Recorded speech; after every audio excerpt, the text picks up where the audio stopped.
Hello, everybody. Welcome to the Dutch Doctor Who channel. I'm Enigmatic Joker, and next to me there is Queen Charlotte. Hello. Hello, everybody. Hello. I see Sadeko in the chat, and Enigmatic Joker is in the chat. Oh, Disaster Area and Peter Rich, all mods. So I have 3 mods now. So perfect. Well, we refer to ours as me and Daniel as our little army, so it's nice to have it. Yeah, we're all still in some extase because of RTD back. Yes, it's a good time for once to be a Who fan, which is nice to say. Yeah, it's so I wanted to mention that because yeah, it's I'm still crying if tears of joy. Hey, Daniel Leach, the fourth mod. Yay! Our army's increasing. That's good. No, we have still got some things in our throats. Oh yes, folks. If I mute myself, nothing's wrong. I'm having a coughing fit, and I don't want to have you guys listen to me having a coughing fit. I saw a new trailer of Evil of the Daleks, I think, on YouTube. Has anyone seen it? No, it's out now, isn't it? I've not got around to watching it. That's something I'm probably going to try and get like at the end of the year as a present, like subtly tell like my family like that would be a good present for me. Is there someone in chat who have seen the trailer? I've seen the trailer. Yeah.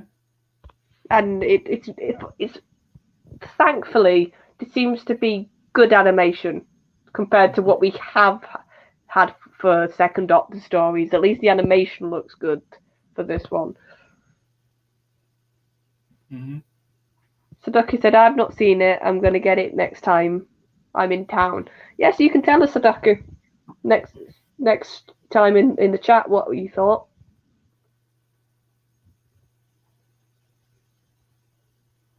Yeah, it's good. So we have we started 2 weeks ago. We started a new series, the first series on this channel, and that was Personality of the Doctor. And I have made a playlist on my channel, and you can watch the intro, and you can watch also the stream of last week. And today we talk about the Second Doctor.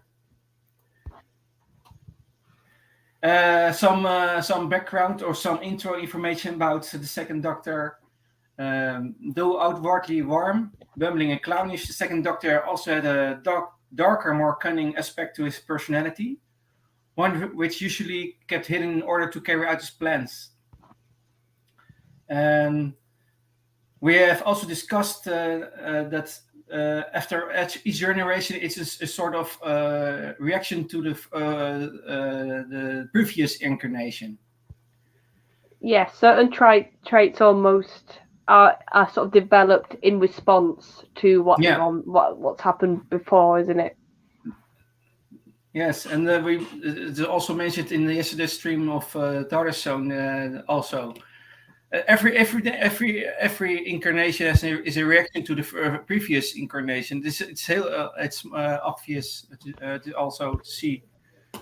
And then regenerating when his first incarnation gave in to old age and fatigue, following his fight with the Cybermen, this new incarnation was the product of the Doctor's first regeneration. You see that? He traveled with a number of companions, and starting with his previous incarnations, less companions, Ben Jackson and Polly Wright. And then the Highland Scot, Jamie McCrimmon, came to the TARDIS. And after a while, Ben and Polly left to be replaced by Victoria Waterfield. There was a woman orphaned by the Daleks. And in time, she too left. And the Doctor made a new friend in the mentally gifted Zoe Harriet. And at some point, he also traveled in audio series with his grandchildren. So that's in short what the second Doctor is about. Yeah, and he was also technically the one that established the sort of semi-rule, it seems to be, that you only do 3 series. Mm-hmm. Because that sort of has now become a thing, hasn't it? Weirdly. The Doctors don't tend, unless you're Tom Baker or you're David Tennant, you don't stick around much longer. Mm-hmm. Yes, Power of the Daleks is the only Troughton story that Jamie's not in. That's right, and the rest of the stories is Jamie is a long-serving companion. I liked Jamie, by the way, as one of my favorite companions. Oh, I adore Jamie. Yeah, I think Jamie is the perfect example of how to do a companion out of time who's from a different time period, and why actually the show now and again needs to do that. I think in a companion, they can't keep almost going from the same time period that they come from. They need to shake it up, and I think Jamie is the example for that in loads of different ways. Yeah. Jamie has also that innocence that it doesn't always understand what the Doctor is doing, but yeah, that's what I love. I love this. I would say, because if I were to sort of try and class the second Doctor and Jamie's sort of how they work together in their relationship, I would say it's like 2 brothers who like will have a go at each other, will have like sarky comments to each other, but deep down they have that bond and that love. Yeah, and right. you can tell Jamie would die for the second Doctor. He'd do anything for him, but in the next breath he's like cursing him and saying he's daft and stupid, and like you never plan or you never think things through. Yeah. So it's the weight of Jamie that I love in the stories when he shows it. Yeah, and I was very happy to when he came back in the anniversary, also the 20th anniversary, I think it was. Oh, in also, in Five Doctors, and also in a Colin Baker story he came back. I think well, let's be fair. You know what? I would say, try and argue with me that those two, the second Doctor and Jamie, were the only redeeming feature of that Colin Baker story. Like, they're bits I could watch. So I was like, oh, it's second Doctor and Jamie. It's what I love. And then I was like, oh god, now I have to watch Colin. Sadeku said Victoria has a very sad backstory indeed. There was a good emotional hook there, and Daniel Leach says Victoria is underrated in my opinion. But I think there's much discussion about that. Yeah, I think Victoria. I really love because people refer to like TARDIS teams, don't they, and like which combination. And I do think the second Doctor, Jamie and Victoria, has got a real soft spot with me, because I think Jamie, like you said, Jamie doesn't. He's not technical. He's from the Highlands. He's from a period in time where tech wasn't there, so he doesn't know a lot of science or a lot of the technobabble, as we refer to it. So like Victoria's the opposite of that. She's incredibly clever, and she's like a walking computer at times. Mm-hmm. So you have whole scenes where like Victoria's having a whole like load of dialogue, and Jamie just looks at her and is like, "I didn't understand a word of that." And then you got Troughton in the background, like being a clown. I think it's such a lovely setup, the 3 of them. Clown, yes, that's the right word, because in the 3 Doctors, the first Doctor named the second Doctor a clown. Well, yes, it's like you said. I think that Troughton was the introduction of a certain trait in the Doctor, which is that they almost make themselves look like an idiot, so then nobody takes them seriously enough to think they're a threat. because I think Tom did that to a degree, but he did it very differently. And like other doctors have done it, but I think Troughton was the first sort of instance we saw of that. Oh, Sadeko says Zoe was a computer. Yeah, she was the clever one. Victoria was more screaming.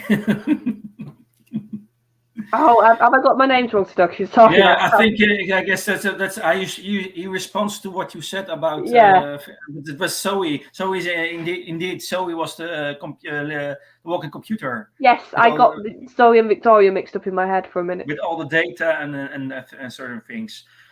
But yeah, Jamie was the companion of the second Doctor, and every other companion with it. Yeah, was a little. It was an addition. By the way. like I said, it was it felt like that was the core of the Troughton era, wasn't it? It was the second Doctor and Jamie, and like you said, other companions sort of were added and taken away, and sort of brought a little bit of a different dimension to it. But it always sort of reverted back, almost, didn't it, to the second Doctor and Jamie.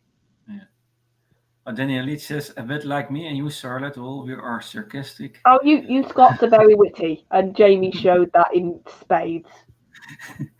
I do feel maybe Jamie and Victoria could work as a couple. Jamie and Zoe were much more sisterly, Sadeko says. Yes, Sadeko said. Zoe was the brain box of the two, but they both screamed, yes. Victoria, but here's the funny thing. Considering though, Jamie got hurt a lot. Yeah. So he almost because I'm watching Classic now, and I sort of realised that I was like, considering that especially in early Who, the sort of joke is, isn't it, the female companions were the ones that got captured or hurt or screamed a lot. Yeah. And I was actually watching that. I was like, no, Jamie gets in a fair amount of either something happens to him, he gets captured, or he nearly kills himself. Mm-hmm. Oh yeah, but Donna, you didn't think of her as a screaming companion, though, Sadako, did you? She was a bit. You thought more of her just shouting at the Doctor. Okay, this was on. This is the area says. Ben and Polly were more equal, just portion common. Yes, right. My feeling was they were common. Yeah, they were a bit. I'd say out of Troughton's companions, I would argue they were like almost the normal ones. So like they weren't super intelligent. They weren't a Highlander. They were sort of the normal-ish out of the whole. If you looked at Troughton's companions, I think they sort of had that. That was sort of their role. Okay, we have some. We had some intro. Now we go further deeper to the personality of this Doctor. Striving to be the nicest possible person, the second Doctor is enjoyed embroiling himself in adventures with his assistants, seeing that the universe tended towards good, and despite his bluster and tendency to panic, when events got out of control, the Doctor always acted heroically and morally in his desire to help the oppressed and fight the most terrible things in the universe. Deeming himself the enemy of anything that was wrong or evil in the universe. That there was no such thing as defeat. Yeah. Yeah, and I would sort of, I think, like I said, it must have been such a shock as well, because he was the first regeneration. So, and it's almost, watching it back now, you almost are amazed how different they went with Troughton in comparison to Hartnell when it comes to personality, because we were sort of saying, weren't we, the first Doctor is this sort of very strict at times, this very sergeant major when it suited, sort of austere sort of being. Whereas with Troughton, you did get a bit more friendliness with this doctor. He was a bit more approachable. Yeah. Mr. Deco says Troughton was certainly a more cozy doctor than Hartnell. That's what I want to mention also. He also had a warmer, gentler way about him than his previous incarnation, I think. Yeah. Yeah, there's plenty of scenes, isn't it, where he sort of sits down with his companion, whether... I think is it Tomb, that famous scene when he sits down with... The Tomb of the Cybermen, yes. Which female companion? See, I'm so bad at remembering his female companions, as you can now see. Is it Victoria? No. Tomb of the Cybermen. That was Victoria. Yes, Victoria. Yes, right. Yes, and like he sits down with her, and she's like thinking, and he talks about his family, and it's sort of, obviously I'm paraphrasing a lot here, but it's this idea of carrying your family with you, and I think that's a lovely little scene, and I can't see Hartnell doing that sort of scene, even though he did have his moments when he did show his warmth. With Troughton, it almost feels a bit more personal, if that's the word I'm trying to think of, when he does sit down with his companions and tries to reassure them. Daniel says second Doctor is more lighthearted, comedic suited Troughton. Yeah. And Disaster Area says Troughton always downplayed his intelligence to get information on his enemies. That's right. Was also to mention clever and always a few steps ahead of his enemies. He was what I mentioned in last week. He was more a planner, more of tactics, strategic person. He saw the greater context, and that's why he was. That was a doctor who was more clever in he was a few steps ahead of his enemies. At times he could be calculating the things more. Yeah. Yeah, and I think he almost used the comedy as a distraction, didn't he? As like, if they're looking at that, if they're just seeing that, they're not seeing my sort of, like you're saying, the 3 steps ahead plan. Yeah. If they see me as this like funny old man with this like tatty outfit, play my recorder in the corner, they're not gonna actually take me seriously, and that's such a clever thing to do against your enemies.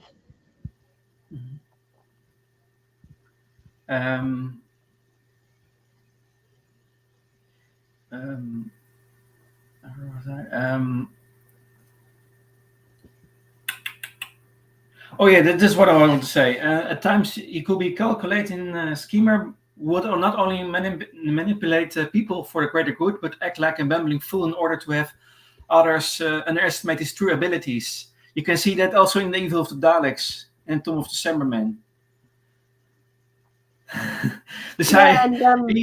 He acts like a fool, and that is a tactic for to defeat his enemies. Yes, because they underestimate his true abilities. They don't take him serious, and that's his strong point for him. Yeah, and I think, like I said, Troughton was the sort of the master at almost disappearing in the room, wasn't he? Yes, that's what Disaster Area says. He played the fool to give himself time to think about plan. And also, you think you would sort of had that with the Doctor, and then you had the brashness of Jamie. That also could work as a distraction. As you could tell, like he knew what Jamie was like. So there's times in his stories where you think, shouldn't you be stopping Jamie, like running forward, like being a target almost? And he doesn't. because he knows that's going to benefit him. Yeah. But then, of course, if anything were to happen to Jamie, he would show his care plenty of time. Mm-hmm. And he did it quite a few times, like I said, with the multiple times Jamie got hurt. And there are also some moments that Jamie doesn't understand what the doctor is doing, and that much irritation you can see on the screen. You can feel that. Oh yes. in some cases. And I say this that look, he was Scottish. Yeah. Grumpiness comes naturally. And what I mentioned, although he frankly gave the impression that he never knew what he was doing, it was simply an act put onto the fool to those who would underestimate him. Yeah, I mentioned also. Yeah, and like I said, I think also Troughton, even though he was so clever and his doctor was, there was a bit of an air though about him. I don't know what you think. Of he was at times very much making it up on the spot. Or he was improvising a lot to sort of.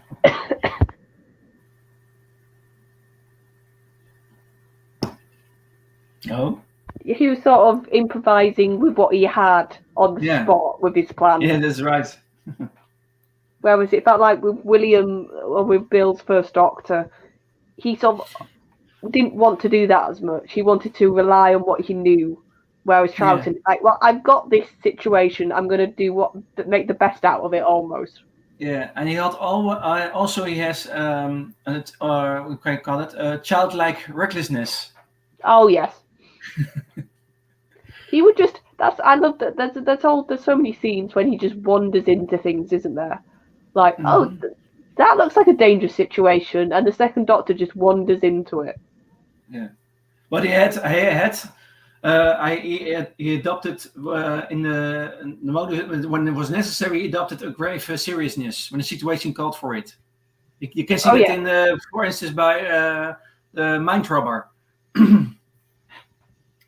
Yeah. Yeah. Or when he's up against Salamander. I've probably butchered that name. When that enemy of the world, because enemy of the world is that. That's the enemy of that's the enemy of the world. Yes. When obviously you see Troughton playing the villain, which is such an interesting episode for that, because you can see that he can play he can play villainous. Yeah. So it's so interesting, that episode. That's why I love that one, because you see the clownishness and the sort of silliness of Troughton as his Doctor, and then you see Troughton playing a real nasty piece of work. And I think that makes the Doctor in that episode show some seriousness that you don't really usually get from his Doctor. Mm-hmm. Sadeko says it's a shame so much of the episodes are lost because there was a timeless magic and appeal to Troughton's dynamic with his companions that I still think would appeal to the young today. Yeah. Well, that's the thing. Obviously, my avatar, the 11th Doctor, Matt, he was very young when he watched Troughton, and he got inspired by Troughton's Doctor. And you can definitely see, like, brushes of the second Doctor in the 11th Doctor.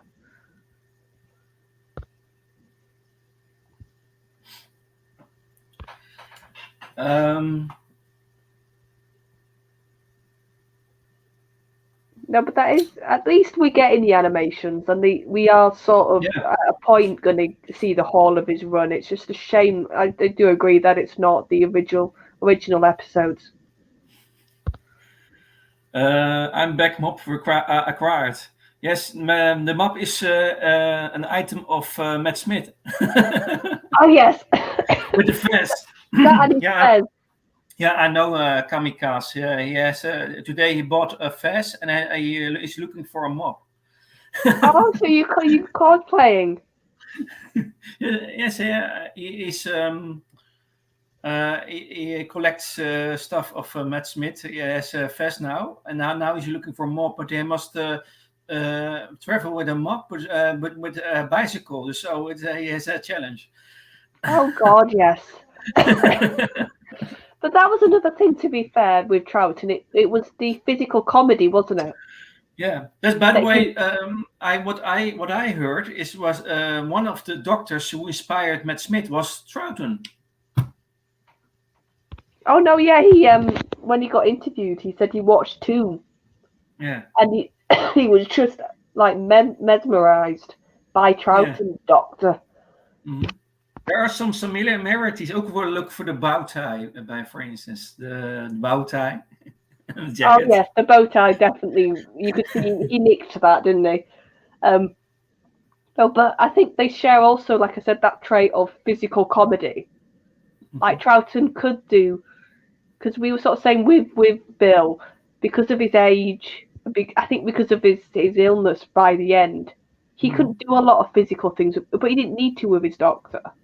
But with Troughton, you saw he could do the sort of silly falls if he needed to, or like in your image, he had props. He had a recorder. He would play with. He was very tactile, almost, his doctor. You could see he liked to almost have something in his hand or something to do. He didn't like to stand still at all. He has a mop. I'm in Rotterdam. I've just picked it up now for 2.5 hour travel back in public transport. And he's in public transport and has a mop in the public transport. I don't know what's worse, you doing it on a bike or you doing it on public transport. You can do the floor on the train. Yeah, but everybody's going to be stepping on your mop. Yeah. If trains in your country are anything like ours, anyway. Okay. Further things about the second Doctor is he liked cheesecake, champagne, cognac, and books. And you can listen to that in the audio series also. He believed in destiny, telling Ben and Polly that TARDIS seemingly random journeys were controlled by destiny, and that if they obeyed destiny blindly, all will be well. Because the TARDIS was a little bit random in the travel. I think because he was, yeah. And he did not believe in luck. So. Oh no. I don't think any doctor. I don't think any doctor believes in luck. No. They've lived too much in this world to believe in luck, I think. Yeah. Sadeku says main thing about Troughton is he was a lot more ruthless about dispatching his enemies than a lot of doctors after him. Dispatching is getting rid of, like how we would defeat villains, basically. Oh yeah, that's right. Yeah, I think that is. He was much more dark, but he had the dark side. Oh yes, and I think any doctor, and this is, I don't know how you feel, I think most of the doctors that had that like outwardly positive sort of personality were almost some of the nastiest if you got them on the wrong day.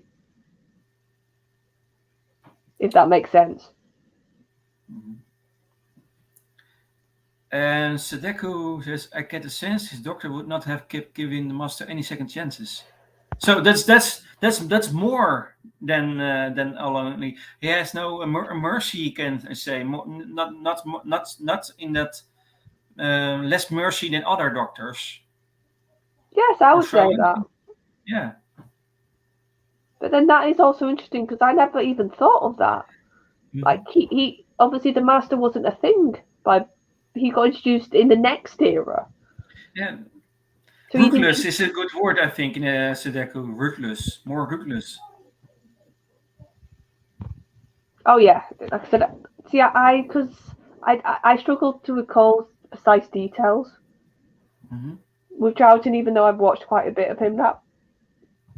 Yeah, there are many episodes lost. That's about the difficulty with this doctor, but we have enough to characterize this doctor. Oh yeah, no, because I'm the one that obviously, like we said, we both love Jamie, and I'm gutted that the Highlanders isn't full, or that we'll only ever see that now as an animation. Because I would love to have seen the actual episodes for just to see any Doctor and their companion introduction is special, but I would have just loved to have actually seen Jamie and the second Doctor's introduction. Yeah. With those actors, because I do think like the magic of the pairing is Troughton and Fraser, because you can just tell they got on so well.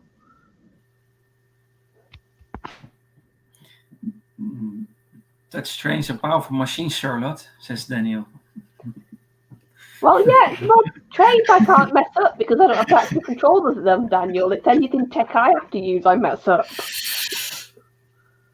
Oh yeah, by the way, about Ruthless. In more Ruthless moments, he wired the sire tomb's doors to fatally electrocute anyone trying to open them.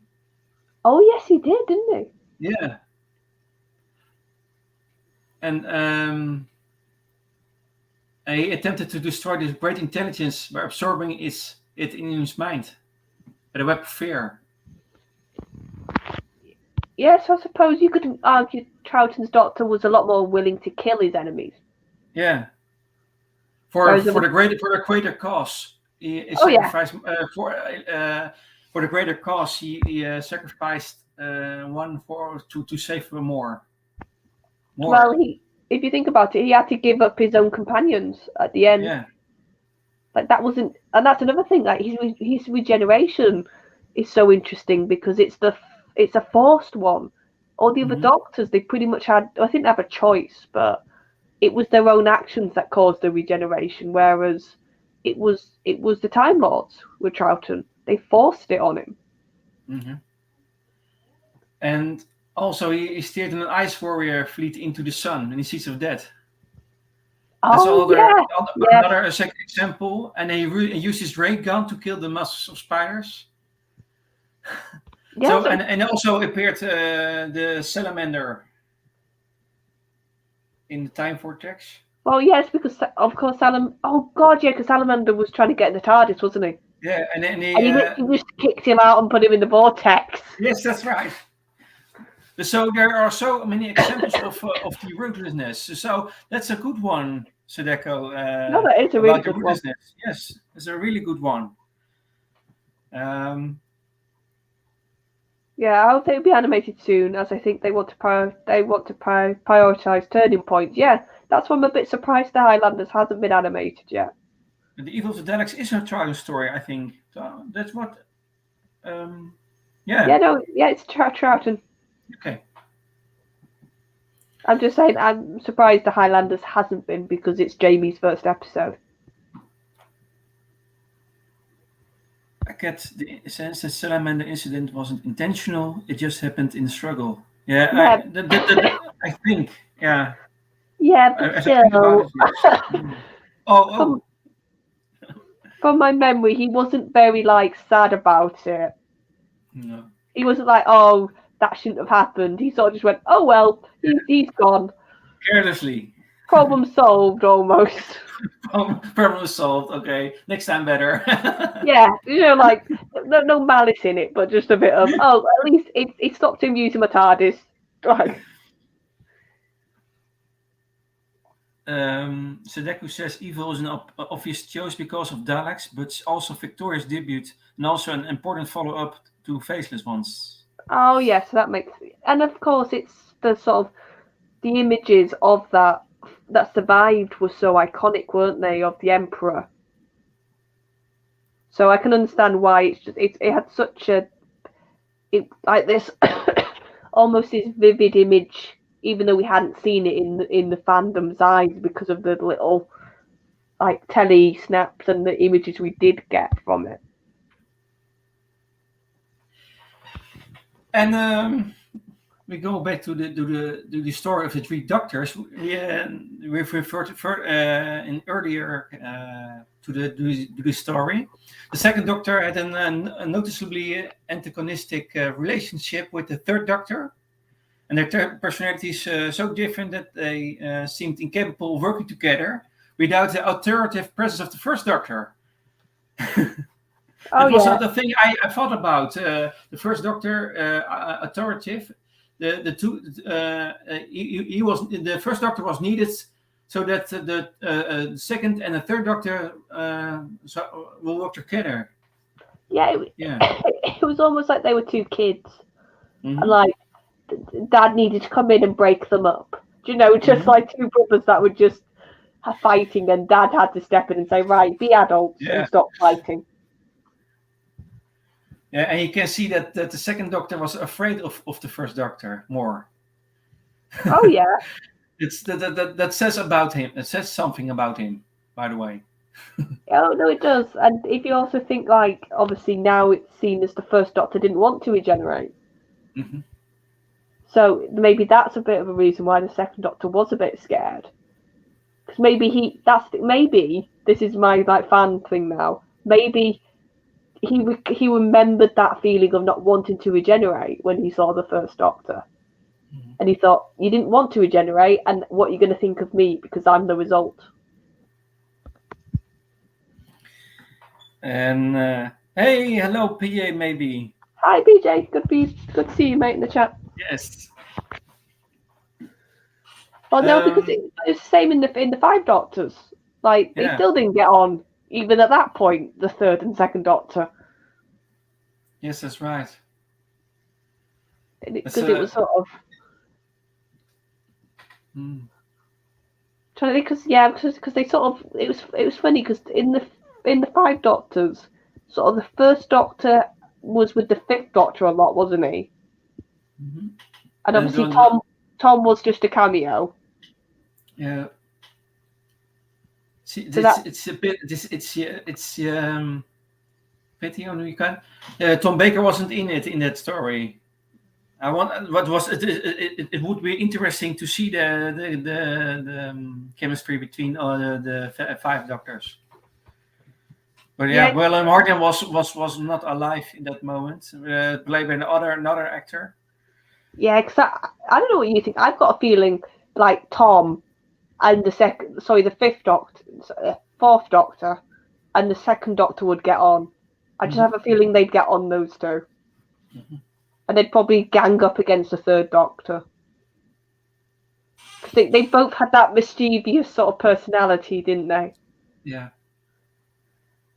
Whereas like the second Doctor was a bit more... He sort of went back to being a bit more serious, didn't he?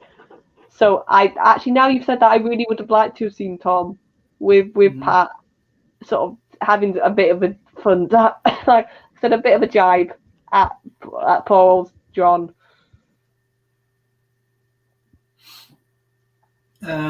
What some companions said about the second Doctor, Victoria Waterfield saw the Doctor as a beacon of kindness, compassion, and wisdom, and great knowledge. And Zoe Harriet considering the Doctor to be a lovely little man who was fun to be with. So you can see they have all another picture of this Doctor in some way. Yeah, you could. I think all his companions had a real affection for him, didn't they? And it was just sort of seen in different ways almost. Because it's like in his first episode, in his first story, like Ben and Polly don't even think he's the Doctor, do they? For like half of it. So that's interesting to watch. Just you've got these companions who have seen the regeneration and have seen this new man appear, and it's not until the Daleks recognise him that they actually believe he's the Doctor. And they're sort of questioning him a lot in that sort of first half of that whole story. Yeah. And it's like, it's so interesting because like the second Doctor doesn't almost acknowledge that in response. He just carries on sort of tootling along with his recorder, doing his own thing. And Ben and Polly are just like, who on earth is this bloke? Sedeku says, I have to say, in the Three Doctors, it felt like Troughton fits the unit setting perfect in a different way to Pertwee. I could almost never have been away. Well,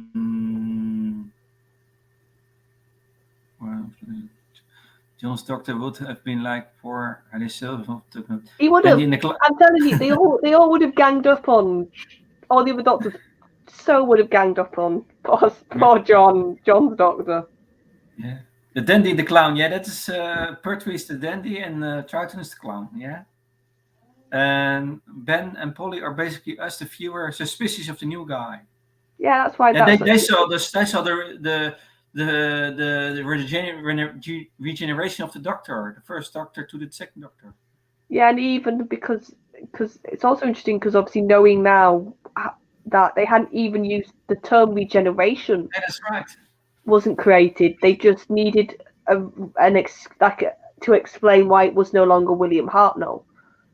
So even like the language, it's so interesting to watch it now because they're not. He's not like walking about saying, "Oh, I've just regenerated." He's using very sort of vague terms, isn't he? He doesn't even explain the process properly in that first story. Mm-hmm. He's just like, well, I'm me now, and it's just like, well, no, you need to explain, and they don't, and I think that's actually what makes it more watchable almost.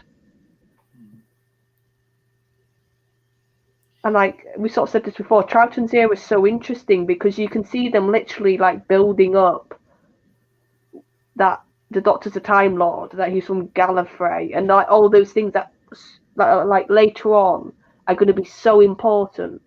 But you sort of see the building blocks in Troughton's run, don't you?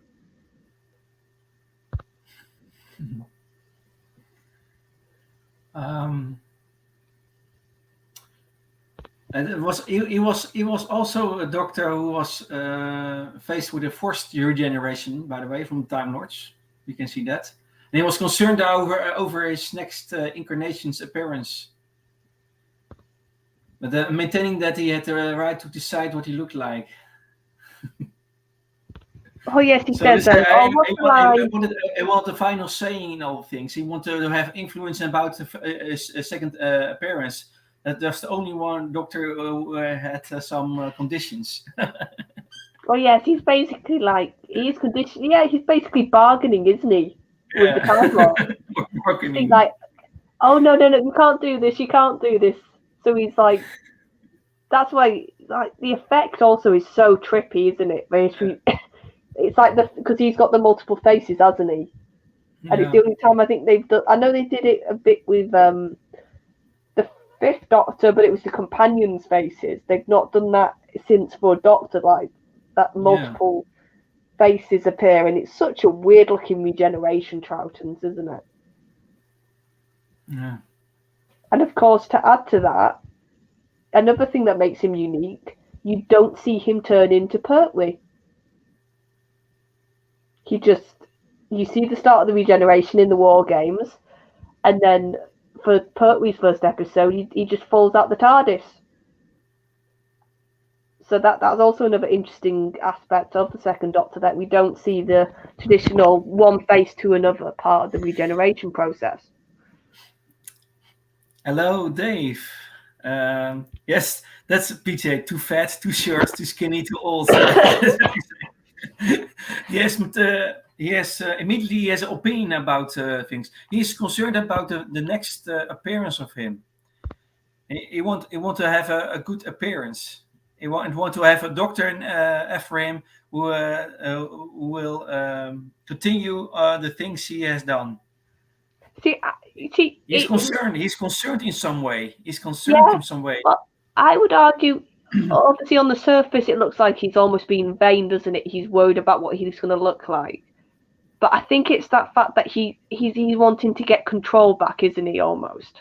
Yeah, some control freak. Oh yeah, it's like it's not a control freak, but it's like we said, it's a punishment. Also, that's a unique thing about regeneration. It's not like he's done it. He's not regenerating because he's done a hero's moment of sacrificing himself or doing something like traditionally a doctor would do. It's a punishment. It's literally the Time Lord saying, "You've broken our rules, so we're going to make you regenerate." So it's like, I would say it's almost a negative regeneration, like the way the circumstances and everything that happens around it. Yeah.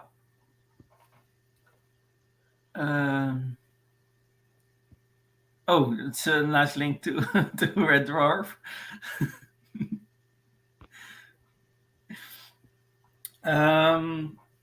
Now about some habits and some quirks of this doctor.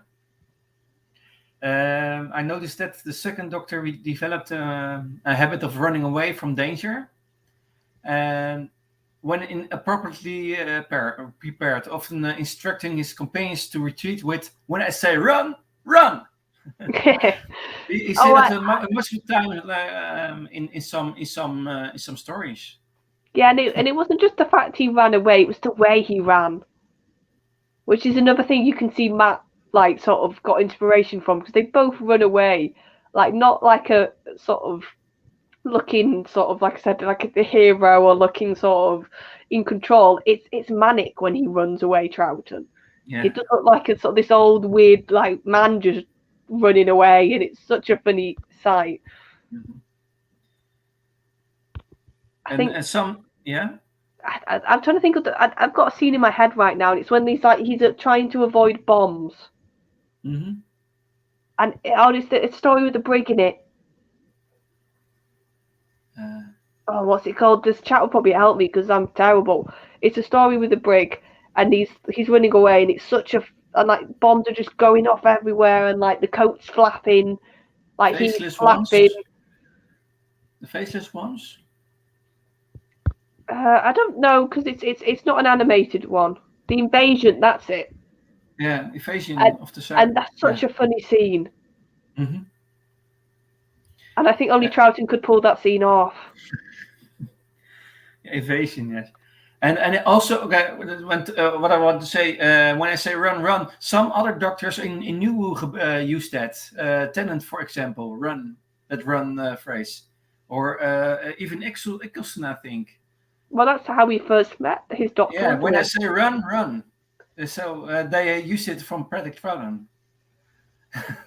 Well, that's the thing. The doctor likes to use old phrases, doesn't he?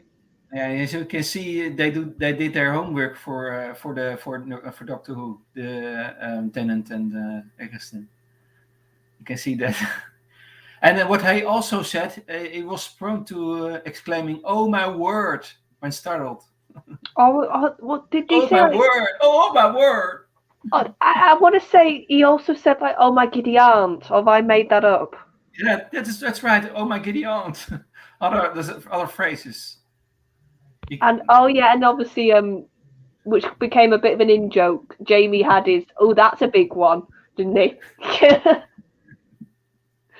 Because it was Evil, wasn't it? Evil. He said, "Oh, look at the balls on that," and he's obviously talking about the Emperor. And then it became a running joke in other episodes. He would just blurt that out because him and Troughton found it really funny. Oh my giddy aunt, yes, this is right. That's it. I knew, yeah. Oh my giddy aunt, he would say that. Oh my giddy aunt. And he had also some physical habits, included wringing his hands together. Most of the time he did that. When he... It's when he was trying to think of a plan, wasn't it? It was like, yes, that was or he was enjoying some things, or he was wringing a lot with his hands together. Yeah, it's like excitement. You could see. Yeah, like excitement. then he at the same time he was shifting his jaw when pondering. That's what Troughton would never keep still. You could tell it was like actually hard for him to stand still.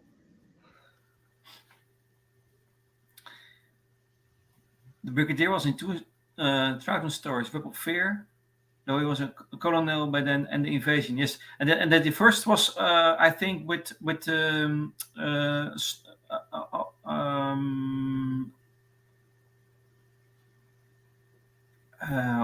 me think.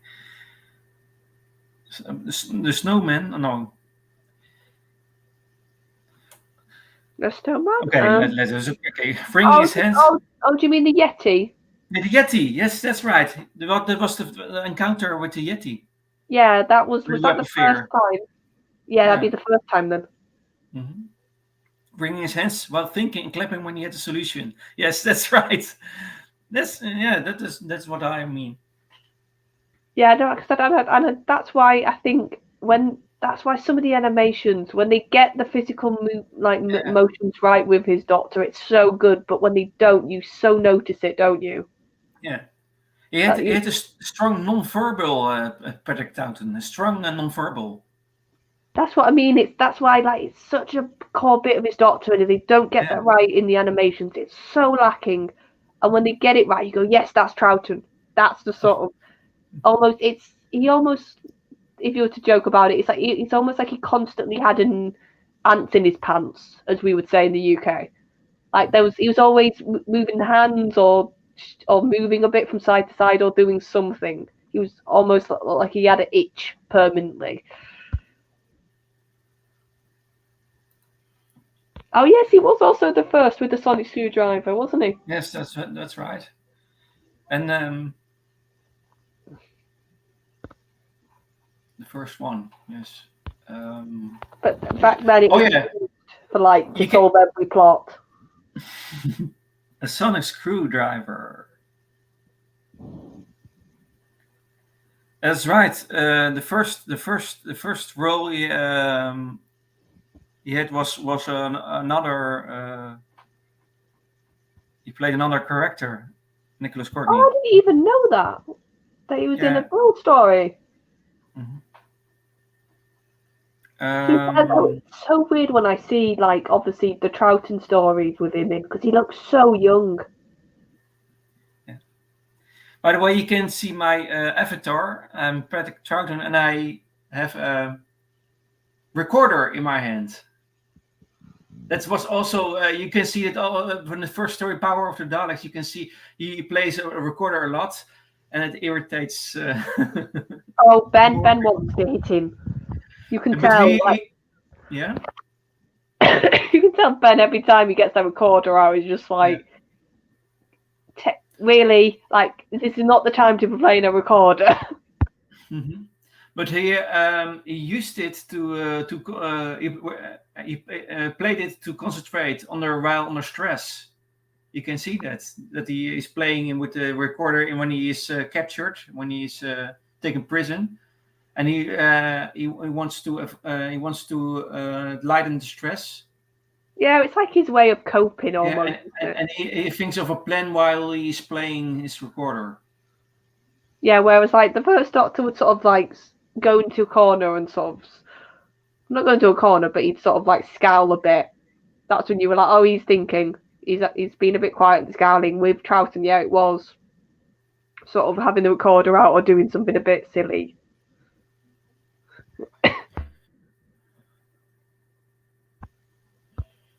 Because here's the thing, I'm even trying to remember how he'd use the sonic screwdriver though, because I don't even associate him with that, which is weird.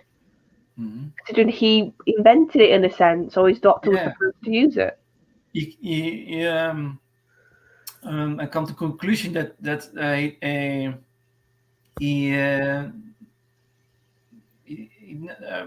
he doesn't.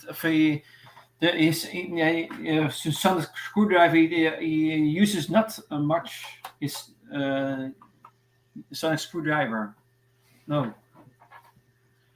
But like I said, nowadays it's just you can tell they're like, oh, we've got this issue. Oh, we don't know how to fix it. Oh, the doctor will use the sonic screwdriver. Yeah, too much now. Yeah, whereas in classic, they understood it a lot better. That it's useful. You can use it in a plot, but you have to also show how the Doctor uses his own intelligence without having to use the sonic screwdriver. I think that's the difference, isn't it? I'm looking. He used the sonic screwdriver in the Wheel of Space. That in the Wheel of Space, it was the story with Zoe Harriet, and he used it as in the Water Menace as a blowgun. Yeah, and some in the chat actually. We got a few people in the chat saying examples. Yeah. Okay. In War Games, he used it to unscrew a screw, so literally what it's called. Yeah. And Stucky says, main scene I remember was him showing a German soldier what it can do to dismantle a gun. That's the same. It's the same what I mean. Maybe Sadako means it's the same thing. Yeah, but like I said, that's how you should use a Sonic. I think he used it in the Dominators as well. Oh, that's the two. Yeah. Like I said, it should never be almost like a crutch, and I think that's what it's become now. Mm-hmm. That's why I really liked it how with the Fifth Doctor they destroyed it. I was like, yes, a Doctor without a Sonic.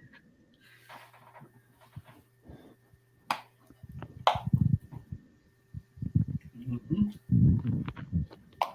As a welding torch. You must drink enough water, Charlotte. Like I said, I'm getting better. I'm getting better. This is me better, folks. Yeah, much better. Sadako says, when Jodie unveiled her self-made screwdriver and it started sparking, I hoped maybe this meant it would be a lot reliable. That's what they need to do. Like, if I was in charge, that'd be the first thing I'd do for my Doctor. I'd be like, yes, I know I need to have the sonic screwdriver, but I'm going to make it, like, just randomly not work for some stories.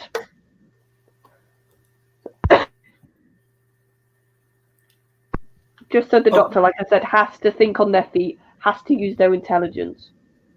Mm-hmm. Okay, we go to the next. We go to the skills of this Doctor. We can see that he had a gift for diplomacy and winning others over to his side, enabling him to trick others into doing what he wished, such as fooling Jamie into going through a series of tests designed to isolate the human factor, tricking the Daleks themselves into giving the human factor to test subject Daleks, and finally to administer the Dalek factor to the Doctor himself, which he knew would only work on humans. That can see in the Evil of the Daleks. That's the one where I mentioned the animation. Yes, that's the one that's out just now. That was a moment for Jamie. He was tested in some things in the belief of the Doctor. He didn't know about his plan in this way. Yeah, and I think you need conflict in a companion and a Doctor now and again. Yeah. And like I said, considering how sort of tight, if you want to use that word, or how sort of much they sort of trusted each other, I think that was a really clever idea they did in that story, to put that doubt into Jamie. Mm-hmm. And like you said, it shows that manipulative side of Charlton.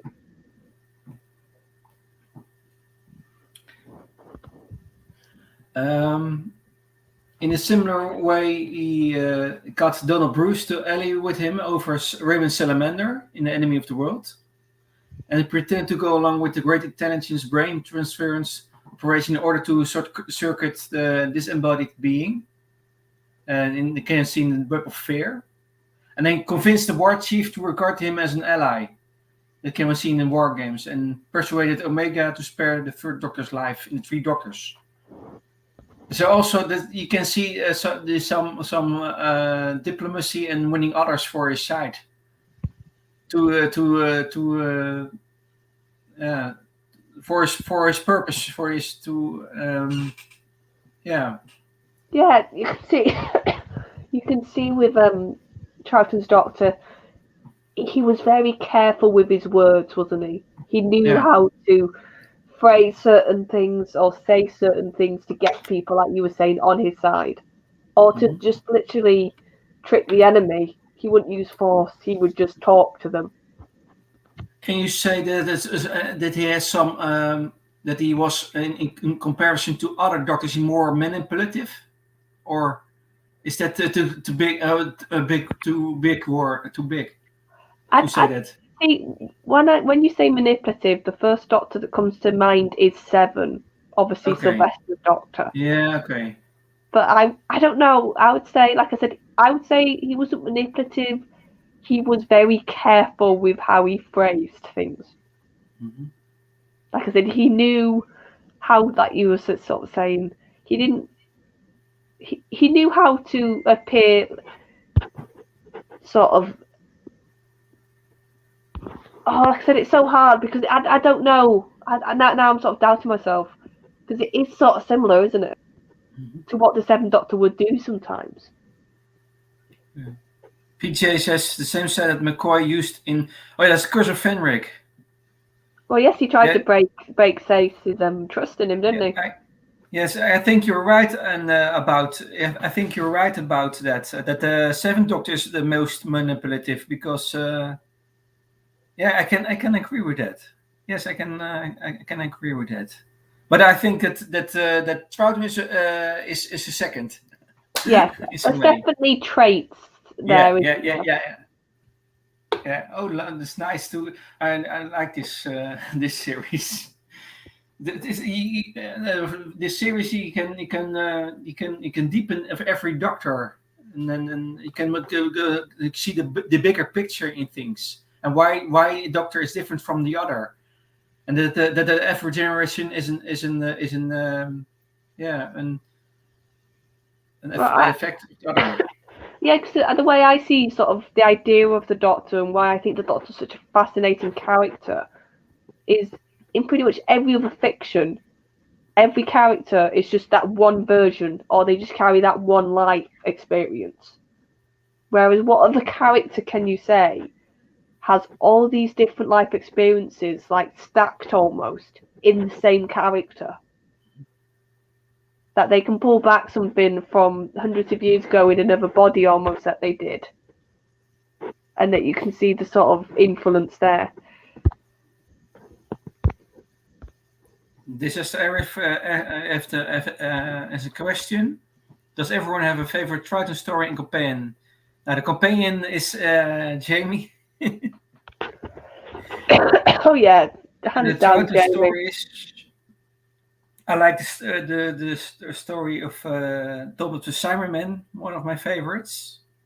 I like the war games. Yeah, there are more stories of him I like. I like the Yeti stories. Yeah, I'm trying to because think of we have two Yeti stories. Yeah, I'm trying to think of. Obviously, I'm similar to. Like I said, I think Enemy because of just the sort of the fact that you see Troughton do a double role. I think is fascinating. I quite like. Which Ice Warrior one? Because he had a few, didn't he? I'm trying to think which one. I do like Ice Warrior. Well, is also a nice story. Yeah, I think it's the Ice Warriors. I think that's what it's called. Yeah, Ice Warriors. I quite like that one. Yeah. Because that's also interesting because. Which Victoria is that? Yes. Yeah. But I think it's interesting because from my memory, I think in Troughton's stories, he didn't get separated a lot from his companions. Mm-hmm. Whereas in that one, he's separated from Jamie for a bit, and he's separated from Victoria.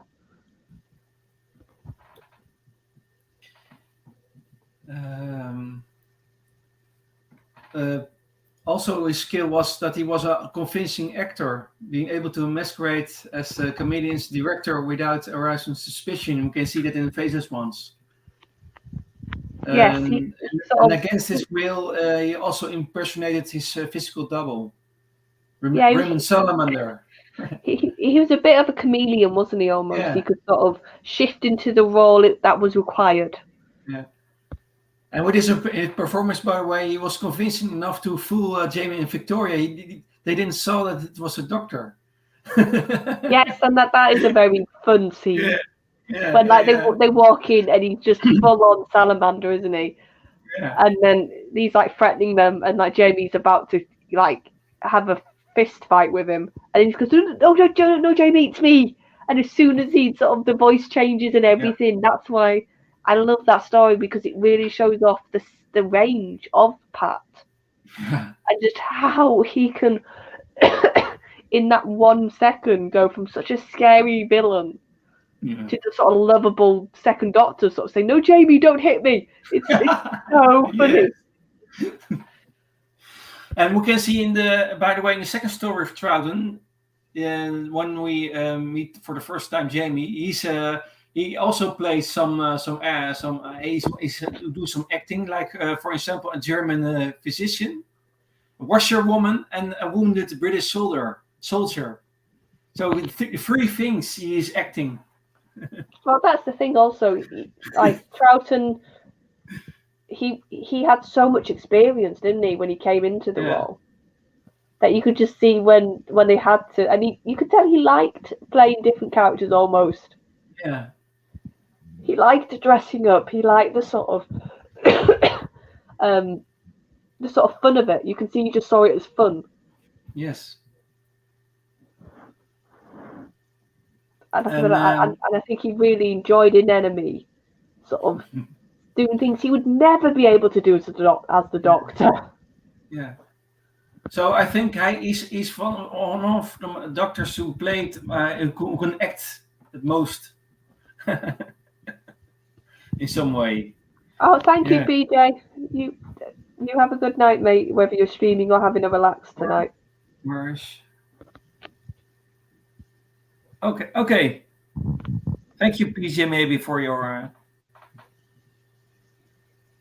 for your presence. Thank you for your comments. We love having people in the chat and chatting. So thank you. He pretends to be the examiner. Yeah, that's the one. That's what I mean. But to be fair, in that one, he's not really trying that hard, is he? He literally just nicks the badge and says, "I'm the examiner now." It's not really playing the part. It's just a useful thing for him to get into the base, isn't it? Yeah.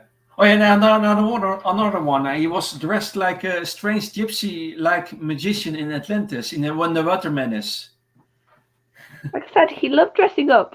Troughton, he almost was a bit like Johnny Depp, almost before Johnny Depp. That if you gave him a load of costumes, you just have a field day and want to try them all on.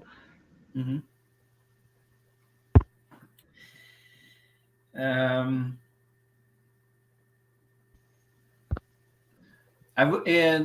The fact is that he was physically younger than his predecessor, but and he was able to outrun his various pursuers, like for instance for Seeds of Death, and avoid weapon ammunition fired at him in evasion. And he also learned the arts of finishing Aikido on Venus. And we can see that later on in the third Doctor, they used that very much. Yeah, so I didn't know that the start of that was with Troughton. Yeah. That makes sense, actually, now I think about it a lot. Mm-hmm. That's why the third Doctor was good in the arts of the Venusian Aikido. That explained it. You can that's one of the audios. There's an explanation about it, why he can do that. Why he is capable of doing the arts of Venusian Aikido.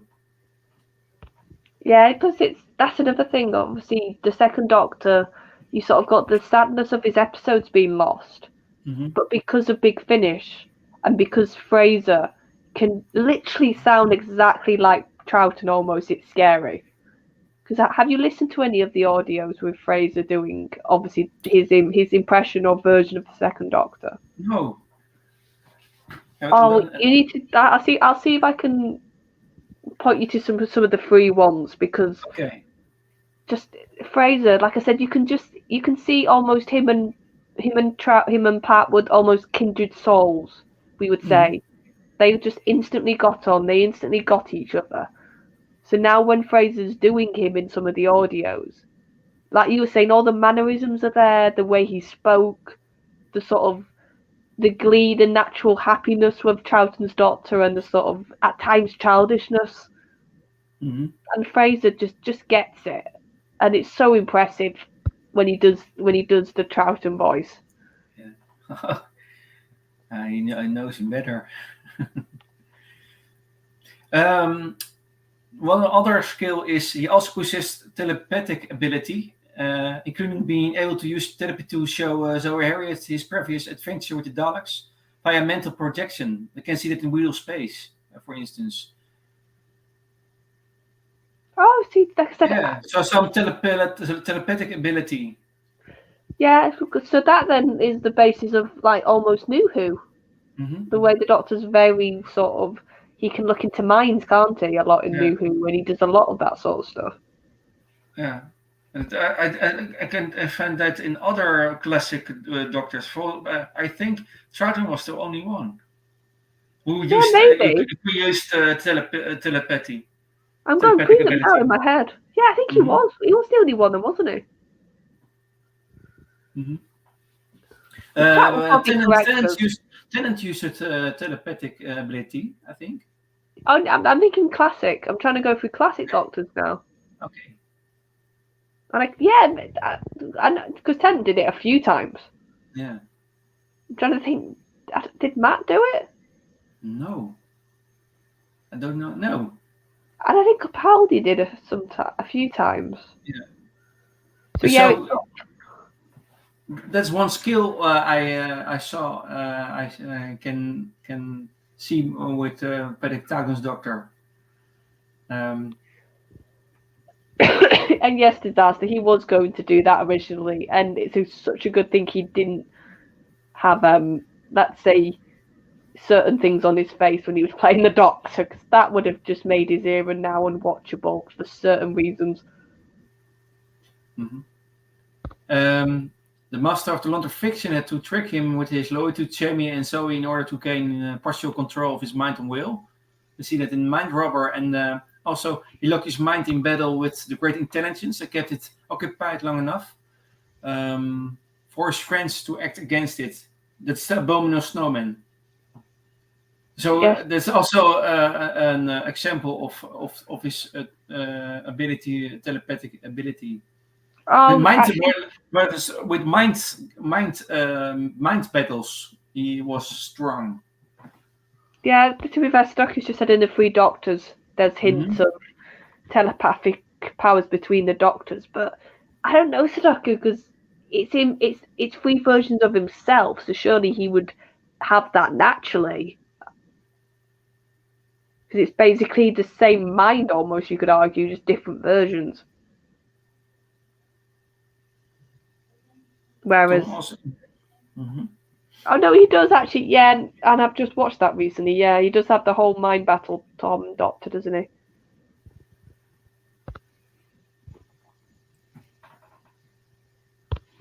Okay. Yeah. Hello? Sorry, coughing fit.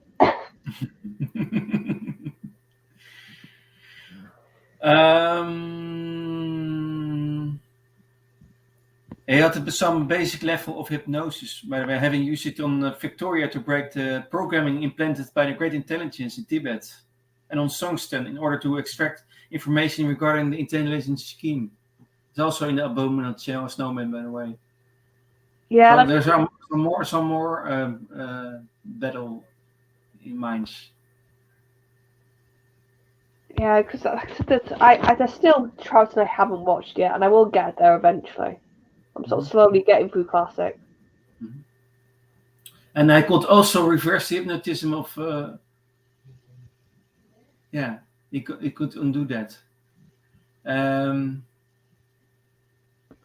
What I also mentioned was that the second Doctor was a talented thinker, able to construct and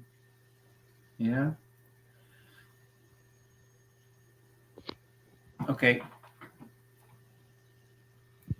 Yeah, no, I think that there's a lot there. Like we were sort of saying, I think you could say the second Doctor had a lot of different skills at different times he could call upon, didn't he?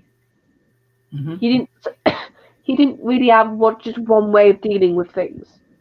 He would sort of vary how he would deal with a threat.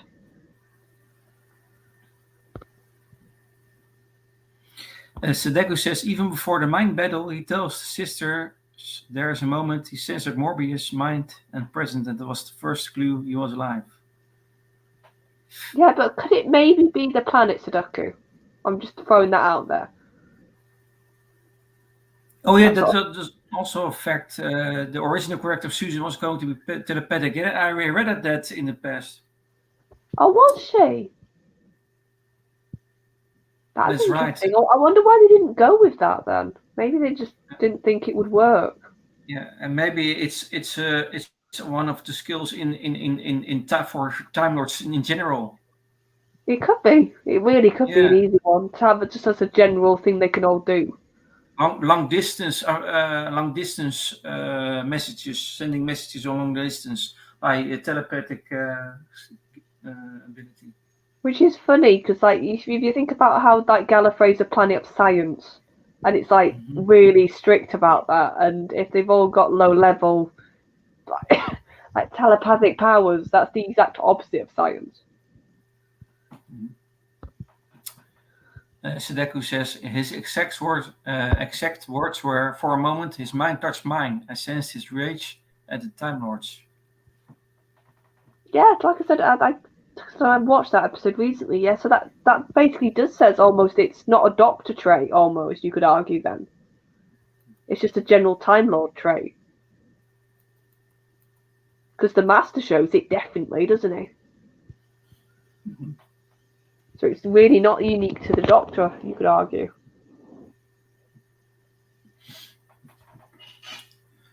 For on,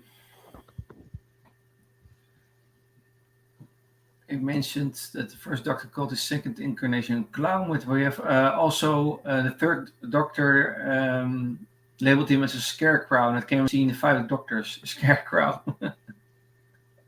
Well, he was wearing that coat, to be fair. Yeah, and the 5th Doctor described him as a hobo.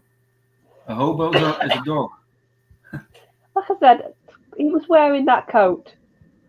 Like I understand why, because it was like obviously he was known a little bit for that, but I felt sorry for Pat having to walk about in that thing. He must have been so hot. Like this massive fur coat, it's like running around and that. I remember thinking, watching the 5 Doctors, like, oh, the others had a much easier costume. Mm-hmm.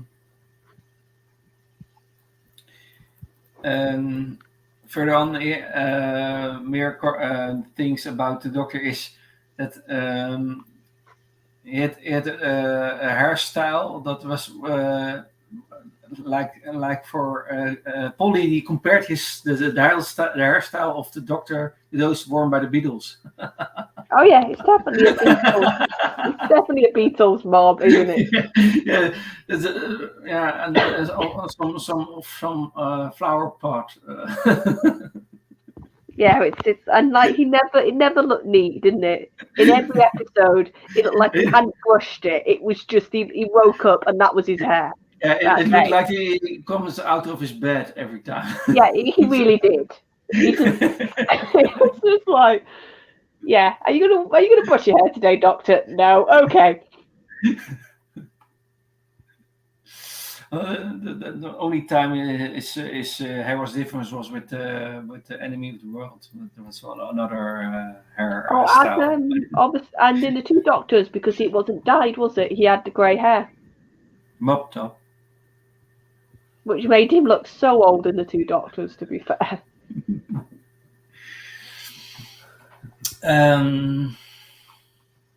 The second Doctor dressed similarly to his previous incarnation, though in far more clustered fashion. His styles were clownish, large, and his bow tie was often crooked. What's crooked is bow tie. I noticed that.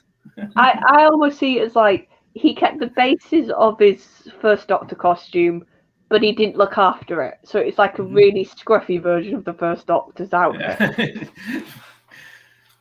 First Doctor was more tidy, or. Oh yeah, definitely a lot more put together, a lot more tidy. Whereas Troughton, it's like, oh, I'll just throw this on, it'd be fine. Yeah, a crooked bow tie. It used to.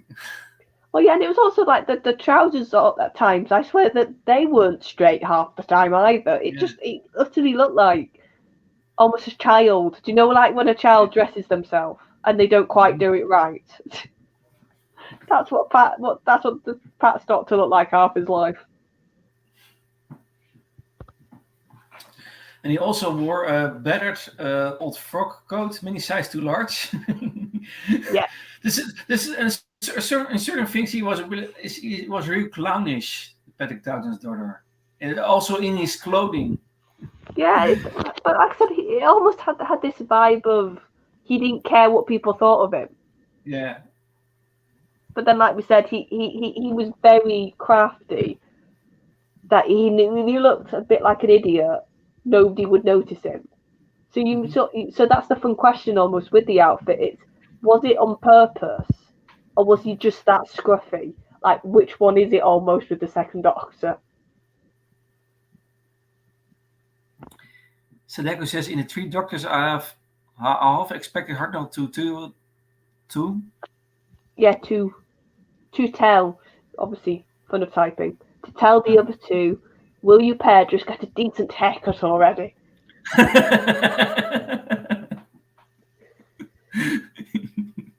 Well, I don't know. John's hair was quite. I don't think John had a scruffy or bad haircut. Yeah. But yes, to the first Doctor, the third Doctor's was probably a bit too much. His bouffant sort of hair. But to further to the coat, he carried the TARDIS time vector generator inside a pocket in his inner lining without difficulty. So yeah, he and in his real space in his large coat. Yeah, but also his diary. What I mean, does it? Was that the first time we saw the diary? Because I'm sure it's in his first episode, isn't it? Because he looks into it to almost check what he's done, to sort of re-jog the memory. Almost, he looks into it. Mm-hmm. And also, the Doctor often kept a plain handkerchief in the coat breast pocket. Yeah, it's also a characteristic. He had an handkerchief in his coat breast pocket. I always thought that as almost like a bit of the first Doctor sticking around, that almost gentleman look, like a little bit of it stuck, Yeah, that's what I meant. Some things are the same. It's it's more clownish. Yes, it's like I said, it's and that's what I think. I think Doctor's outfit should have a little bit of a callback, but enough that you notice it, like little details like the handkerchief. But it should be its own outfit in its own right, and I think that's what they got very right. They did very well with Troughton's outfit. And he had braces. And you can see it in my avatar, by the way. He had a bow tie colored in blue. You can see that. You can see that in black and white, but he wore a blue bow tie. Yeah, but now you've said that, isn't it funny? Because obviously my avatar's Matt, and just put you can even see them now, like the similarities in even Matt's outfit, like we were saying. Yes.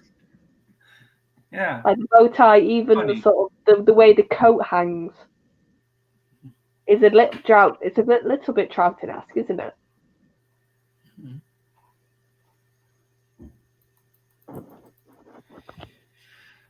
Large plain grey trousers and braces. I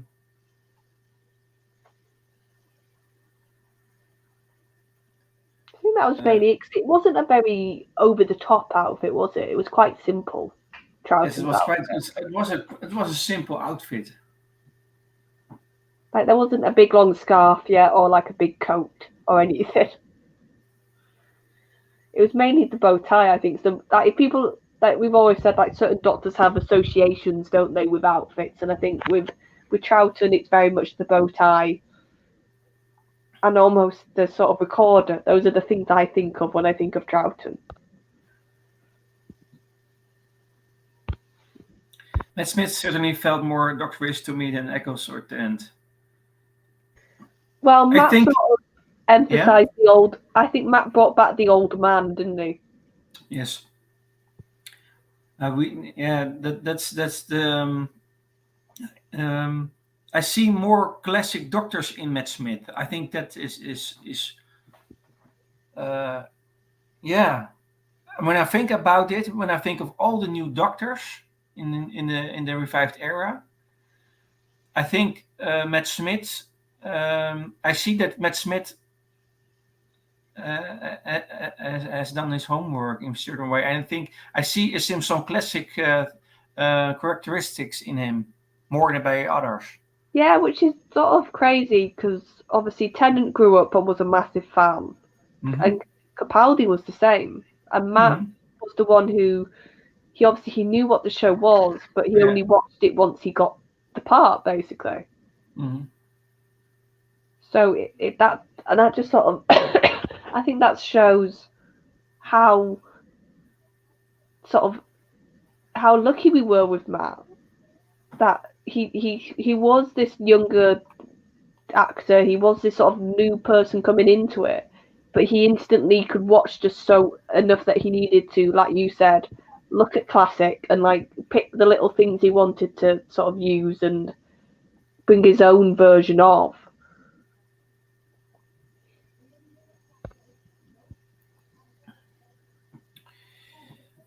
Okay.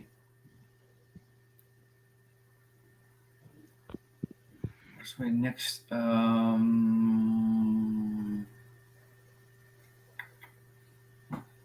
Well, let's go through what we've done. We've done companions, unless you want. Yeah, we mostly discussed now the personality and all the habits and the quirks of the Doctor's skills. So yeah, we have done a short. We have done short companions. You've just done his outfit, so sort of what he was seen as. And like obviously with Troughton, we sort of said there's a lot of stuff being introduced for the first time. So we talked about the Sonic being introduced. The Time Lords. I suppose we haven't really spoke about that. Obviously, in Troughton's run, we got a name for his race. We actually met some of his race for the first time.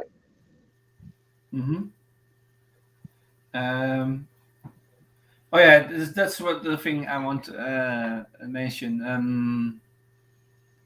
For what War Games and the end of that, his adventures came to an end when he called on his people for help with the evil machinations of the Warlords. And though the Time Lords did indeed render assistance, they also condemned him to exile on Earth and a new body for breaking their non-interference policy many times over. And that's resulted eventually Time Lord justice reasserted itself, and the Doctor was indeed forced to regenerate in his third body. Yeah, and also his companions got their memory wiped. So he lost everything, really, didn't he? Yeah.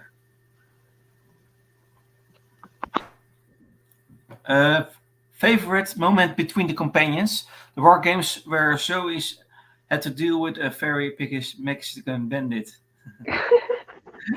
Oh, I don't know. There's so many companion moments.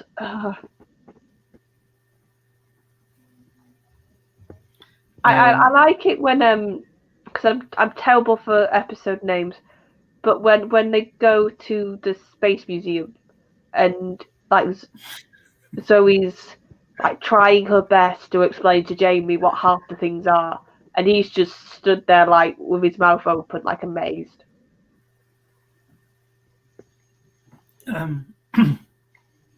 Zoe, yes, he's got some rather primitive ideas about women knowing their place. Jamie says, Has he now? Oh, such a nice chap. Oh yeah, that's the thing. Half the stuff Jamie said, you would never get characters saying that in today's world. He was like an alpha male, Jamie. He was like he did also with Victoria. He did this. Well, let's be fair. He was this young lad. He was he was from a time when blokes would say certain things to women and it wouldn't be seen as anything more than just that's how blokes acted around women. So there's certain scenes where you just think, oh, it's almost sort of it's not innocent because he's been a bit of a. I'm trying to think of a good word for it. I think there's a term over here called a cad, which is he flirts. He sort of because he flirts a few times with some of the female companions, doesn't he? Mm-hmm. And he comments like if they've got a nice outfit on. But like I said, it's part of Jamie's charm. Almost. Well, I find it as part of his charm. Yes, that's right. Jack the lad. Yes, Jack. Ooh, Jack the lad. That's a better one. Yeah, Jamie's Jack the lad.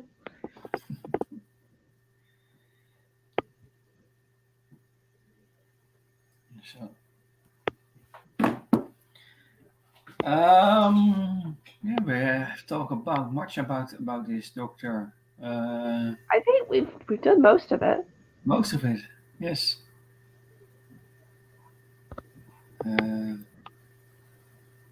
I think this doctor, what companions, I think I had Ben and Polly, Jamie, Victoria, and Zoe. Yeah, and Bertie's doctor had two, yes. Because the first doctor had more companions than the second, I think. Yes. Well, yeah, because Bill would have been there longer, wouldn't he? Mm-hmm. Yeah, that's why Cad didn't feel right, Sudoku. It's not like there is a weird sort of sincerity to Jamie when he's blatantly flirting and like saying, "Oh, you look nice in that," like. Yes. Or you can wear that. It fits better. Yeah, that you're all right. There was a sincerity, and that's why I think it's almost charming when Jamie does it. But he was in real life also a little bit flirty, I think, or. Well, I'll say this: he's a good-looking chap. Yeah. Fraser, as in that, like I'll say, like I said, as a female fan, all I'll say is I appreciated when the fact that he wore a kilt quite a lot. Let's put it that way. But I heard that after Deborah Watlin left the show, they had a relationship. Fraser and. I never heard that. Yeah, Fraser Hines had a relationship with Deborah Watlin after she left the show for a time. So there was already some romantic things, I think. Yeah. Oh yeah, you can see that a little bit on screen. You can see that a little bit. You can. That there are some. They were a little fond of each other. Yeah. In real life.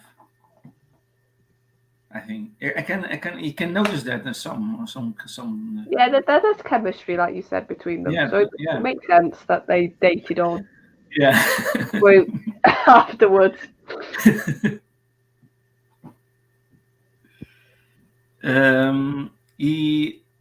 Sadeko says he is impressed with the short skirts of the future in Ice Warriors. Victoria is disgusted, especially when he requests Victoria might wear one. Yeah, that's the scene I'm thinking about. When he says to her, like, why don't you try one? And it's so obvious what he's doing. It's so obvious. Yeah. At that time, you could say that in that time, but now it's a little bit difficult. Oh yeah, no, half his lines, like I said, it would get like the character just like the character would disappear. Mm-hmm. So he was the first companion almost on the same level as the Doctor. Yes, but because she was a walking computer, she was intelligent. So she could understand more about what the Doctor's moves could be, or what she was also thinking with the Doctor in some case. But Jamie was more of the action, and and Wendy was more of thinking was together with the Doctor about things, working these things out. Like I said, Jamie's role half the time was just go and run loudly and distract the enemy for us, because he would have, like, with his knife. He had a term for it. Oh, I can't remember. He had a term for it. He would shout like a Scottish phrase that nobody would understand and just go running down a corridor. But I love that about Jamie. Mm-hmm.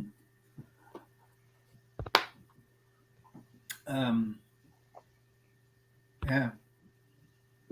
I think the combination of the best combination of companions with this Doctor. What do you think? I said when I get my names right, it's Jamie and Zoe. Yeah. Jamie and Zoe. Like I said, I love the contrast between them, and I think that works, and you get more stability. I think also. Yeah, but I almost like it when companions fall out a bit, and they did, because it's just fun to watch. Mm-hmm. Especially when you've got like the Doctor almost having to. That's one of the few times. So it's one of the. That's because like now and again the Doctor would literally tell them both to shut up, and it was funny. Mm-hmm. But in a very nice, like, second Doctor fashion. It'd be very polite, but you could see he was like getting a bit like, "Come on, you two." Because they would, like I said, like Zoe had that air of almost trying to prove herself, it felt like at times. Mm-hmm. And like Jamie he could be incredibly stubborn. And he could just do what he wanted at times. So you had two very stubborn characters sometimes, with very different outlooks, still both thinking they were right. So that was fun to watch a lot.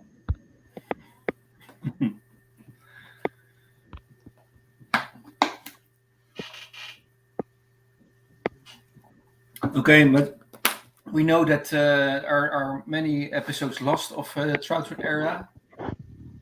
That's very Yeah, because the BBC was stupid, and they decided to destroy them. Too bad. But what we know is that they all make animations, and now the recent is the Evil of the Daleks. There's a trailer. I mentioned that in the beginning of the stream. Yeah, and then the one before that was it the Faceless? No, was it Fury? Or the one before? Fury from the Deep. We did a watch along recently. Yeah, I think that was the latest Fury one until. Yeah, I think it was Fury, and now it's Evil that they're releasing. Mm-hmm. Yeah, so I'm looking forward to I can shall watch. We'll watch the trailer after the stream, I think, and I already saw some videos of some videos on YouTube about talking about the trailer. Yeah, this one seems to have a bit more hype, sort of. We're a lot more happy about this one. Yeah, Disaster Area says the new trailer looks very good. Okay. Well, yeah, because was it the Web of Fear trailer that was absolutely terrible? Mm-hmm. Where you can tell they're doing a different way to animate it, and it just doesn't look right.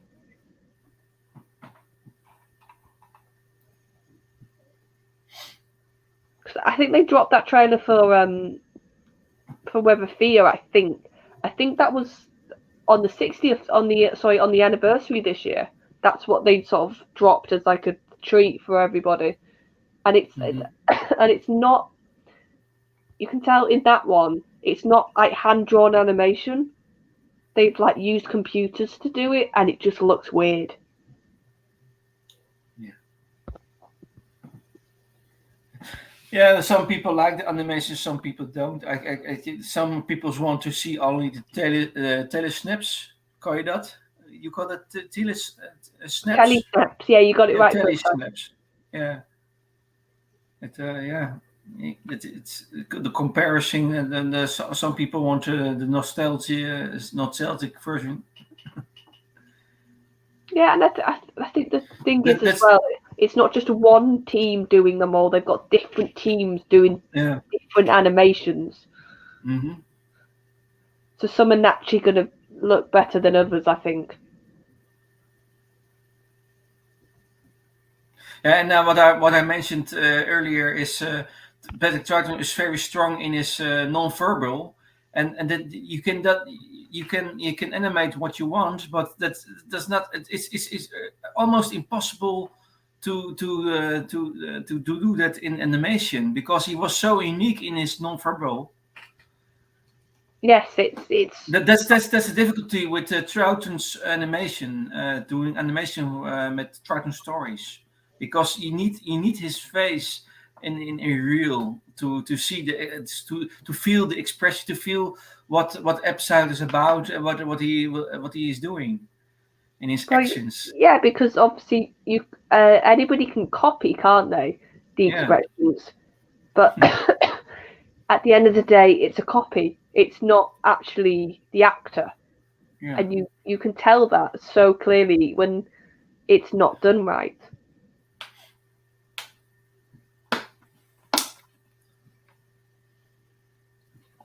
Okay.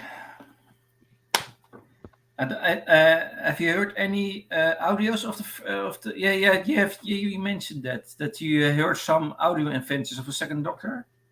Or Oh no, the audio's a Big Finish, okay. and that's basically what they've done. Big Finish with some of the classic Doctors. They've they've written other adventures, and because obviously sadly passed away by the time Big Finish started. I could be wrong, but yeah, I'm sure he's passed away. When they wanted to do Second Doctor, they got Fraser, which is quite interesting because he plays Jamie in the same stories. So Hmm. he switches literally from the Second Doctor to his Jamie voice, Oh yeah. and it's like I said, if you ever get a chance to listen to them, it's really scary how good he sounds as Yeah. Charlton. He breathes Patrick Troughton. Oh yeah, it's if you didn't know any better, you would Hmm. almost think Troughton was back recording. It's that Oh, good when Fraser oh, does the voice. perfect. I'm interested. They use different studios for different animation stories, but some are better than others. Yeah, Yeah, that's the problem, disaster. It's different I teams. the expert on this is Daniel, but I don't see Daniel at the moment in this chat. He knows about a lot about Big Finish. By the way, I'm subscribed to his Facebook group of Big Finish. But yeah, So he's a Daniel knows warm. his Big Finish. Yeah. So we can always ask him about this in other with other moments. Yeah. So it's very interesting to hear this. Okay, for Big Finish explains a lot about things. There are some things that we don't know in the on screen, but some most of the Big Finish explain a lot about background information and Yeah, about some things. Why doctor is in some situation, why things happens at the moment. Why more background information. Yeah. yeah, Big Finish. It's almost like when there's little gaps in between, Hmm. like you said, stories or big things that the show never quite explained. Big Hmm. Finish tends to fill that gap. Yes, that's right. And that's Okay. why I'm glad there is Big Finish. By the way, I'm glad that there is Big Finish in that Yeah, and case. I'm glad that they're there to give, obviously, like because they've done audios. Obviously, it's not William Hartnell, Hmm. but they've had other actors play William. So you've got a whole new, a lots of fresh new stories from doctors for people to hear, which is brilliant.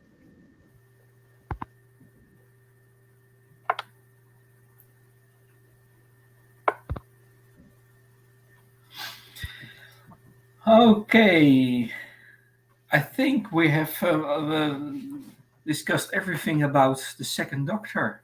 Yes, we're almost at 2 hours, so we've done well. Yeah, we done very well. It was a very interesting one, and I'm looking forward to the third Doctor. Well, he's one of your favourites, isn't he? So that'd be good for you. Yes, that's right. And then there's also the explanation in that regeneration to that.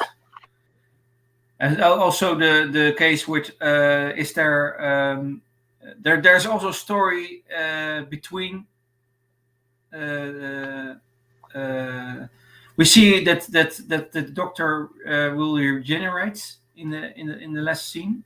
Patrick Titan regenerates, but there is a story between that and when he is on when he lands the TARDIS lands on Earth, and we see Pertwee falling out of the TARDIS.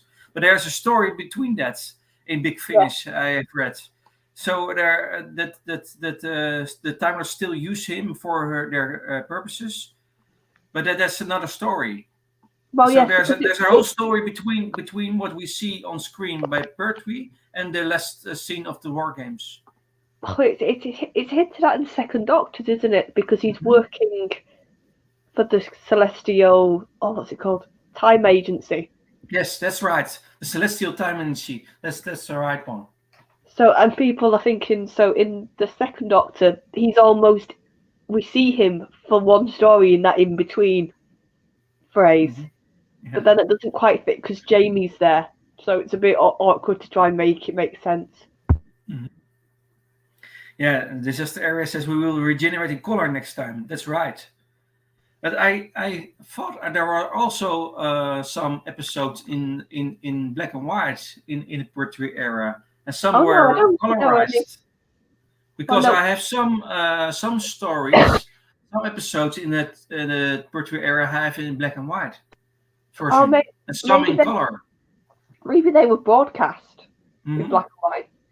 Yeah.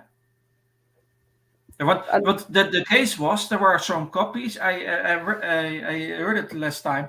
There were some copies that were sent to Australia and so in color, and the broadcast in England, in the United Kingdom, was in black and white. That was very strange. That is strange. Yeah. And there was also one time where there was another theme song for Pertwee, but that's for next time. Yeah, that's the next time. It's sort of though. Have you seen any of the fans that have like put some colour to Troughton and William eras? Have you seen any of that fan stuff? What do you? Like some fans have taken episodes from Troughton. Yeah. I think more Troughton than Bill. I could be wrong there. And they've literally colorized them. They've made them in color, and it looks so odd to see. Oh yes. Those eras in that fashion because you so heavily associate them with the black and white. Mm-hmm. That's right. They haven't done whole episodes. They've just taken very small scenes and have done it. Yeah, the Sister Area says that is where I thought they were going to put Jill Martin's Doctor before Pertwee's third episode. Yeah, that is the point of discussion. Well, they're still good. We never know because they've not actually told us where she fits yet. So you never know. Maybe in series 13 she will be there. Mm-hmm. Sadeko says I've posted the stream to the forum, by the way. Thank you. Oh, thank you very much. Thank you very much. But thank you to all our lovely moderators. Thank you. You've been brilliant tonight. Yes, and also all the comments. I'm glad with all the friends in the chat. We all like and all have a passion for Doctor Who, and this is really nice to discuss this. This is a really nice series. So we work together in this case. Yeah, and it's a nice sort of chill thing as well. It's like just having a nice natter, isn't it? Almost, as we would say in this country, a nice sort of chat with friends. Yes, that's right. We build this together. But by the way, you mentioned the colorization of black and white. Yeah, that are fan made, right? Fan made. Yes, Most some of all. fans. Yeah, I don't think the BBC's done it. I think it's mainly fans that have done it. Yeah, I don't know if you can find it on YouTube. By the way, oh no, I think fan you can. made colorizations. I've watched a few on YouTube, so I think if you just put in like Second Doctor, sort of color or stuff like that, it should come up because they obviously they can't do massive scenes. They can only do tiny little chunks. But I've seen a few Troughton, and every time I'm like, God, it looks weird to see like that outfit with the colours.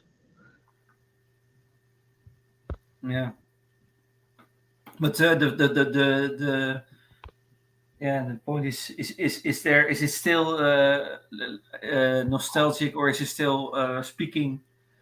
I don't know. It must be done proper to have the same effect. Yeah, no, it looks odd. That's what I would say. It looks odd because you're so used to it being the other way. But like I said, I think it'd be odd if you saw like a Tom Baker episode in black and white, wouldn't it? Yeah. Oh, I heard something in the background. Oh, I think that was my mum tripping over the floor. Yeah. Because she loves to put herself in the worst positions that you don't notice her and you trip and then you like break your neck. This says there are clips on YouTube. Okay. Even color photos from 60s look strange. I have seen photos from Marco Polo. That's also a lost story of the first Doctor. And by the way, I think it's a nice story in the Marco Polo, historic. It's a bit long. Yeah, that's why they said it's going to be hard to animate, haven't they? Yeah, it's a bit long, too long. But it's the story. I like the story of Marco Polo. I was always interested in Marco Polo's story. When I was at school, I had I studied Marco Polo. I made now a working what do we call that, description or something. I studied like Marco Polo's history of Marco Polo. So yeah. So did you have like a project? We would say like project. Yes. Yeah. Project about Marco Polo. I was interested in that subject because he traveled a lot in China. I think. What was it? Yeah. Yeah. See, I like my history, but certain stuff I'm shockingly bad at not knowing. So if he's one of the early explorers, he probably did go to the east. There's an edited stated snaps version of the beginning box set DVD. Okay, I don't have that DVD, but I know that it is on it. Yeah, that is the point. I was going to say most of them have telly snaps, don't they? The animations they bring out now, they have the option to watch the telly snaps. Yeah, the first time I watched the telly snaps, I really missed hard to concentrate. Yes, it is. I've had to go watching some of them as well. Yeah. But that's all that fans had. So they sort of just that's what they were used to, and then the animations came along. Yeah, that's right. Okay, we're gonna finish this stream. Yes, we will be back next Monday to do the third Doctor. We'll do it at the same time, same place. Yes. 7:30 seems to be a good time, and it's a nice little slot. It's a good time, eh? Yes. Yeah, 7:30. Every Monday on 7:30 we are here at this channel to do the stream. Yes. I don't know if he's going to do a watch along disaster or if he's just going to review it. So we will see. We finished the stream now, and I want to thank everyone and in the chat, and I want to thank Queen Charlotte for this wonderful time, for this exciting time. When I wasn't like coughing my head off, like when I could actually say something, yeah, I've had a brilliant time. Okay. So we will be back next Monday, 7:13 UK time, and we will discuss then the Third Doctor. I want to wish everyone a good night's sleep and a nice week. And thank you all for this time. Have a good week, everybody. Okay, bye-bye.